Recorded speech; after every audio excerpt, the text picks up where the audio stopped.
ច្បាស់ការហើយលោកហេងគឹមហៀងចេញមកទម្លាយការពិតរឿងបែកបាក់ជាមួយលើប៊ីយ៉ា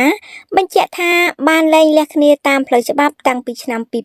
2024អតីតស្វាមីអ្នកនាងលើប៊ីយ៉ាសុំចិត្តមហាជនជប់វែកញែកលោកហេងគឹមហៀងបកស្រាយលម្អិតពីទំនាក់ទំនងជាមួយអតីតភរិយានិងស្នើសុំកុំឲ្យមានការរំខានដល់អ្នកនាងលើប៊ីយ៉ាក្នុងកំឡុងពេលសរសៃខ្ចីបន្ទាប់ពីមានការជជែកដេញដោលពេញបណ្ដាញសង្គមជុំវិញអវត្តមានរបស់លោកក្នុងថ្ងៃសម្រាលកូនភ្លោះរបស់អ្នកនាងលើប៊ីយ៉ាពេលនេះលោកហេងគឹមហៀងបានបង្ហោះសារយ៉ាងវែងអន្លាយដើម្បីបញ្ជាក់ការពិតជូនសាធារណជន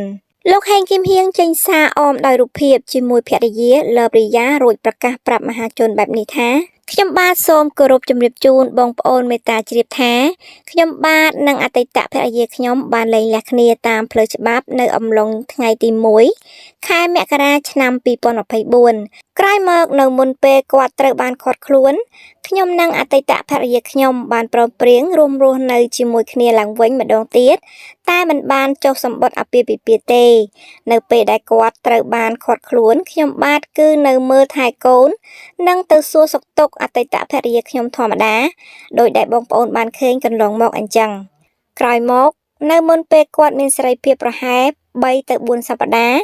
ខ្ញុំនិងអតីតភរិយាខ្ញុំមានការរកម្មរកោសហើយយើងទាំងពីរក៏សម្រេចចិត្តដើរផ្លូវរៀងខ្លួនលោកហេងគឹមហៀងបានបញ្ជាក់ទៀតថាអតីតភរិយាខ្ញុំអនុញ្ញាតឲ្យខ្ញុំ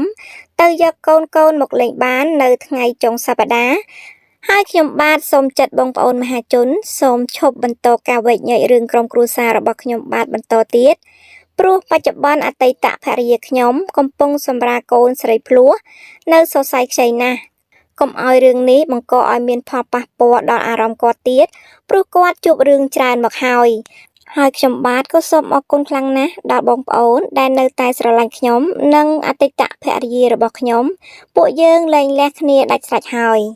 ប្រិយមិត្តជាទីមេត្រីសរុបសេចក្តីមកលោកហេងគឹមហៀងនិងអ្នកនាងលើប៊ីយ៉ាបានលែងលះគ្នាតាមផ្លូវច្បាប់តាំងពីថ្ងៃទី1ខែមករាឆ្នាំ2024មកម្លេះក្រោយលែងលះគ្នាអ្នកទាំងពីរបានព្រមព្រៀងរស់នៅជាមួយគ្នាវិញមួយរយៈតែមិនបានចុះសម្បត្តិអាពាហ៍ពិពាហ៍ទេ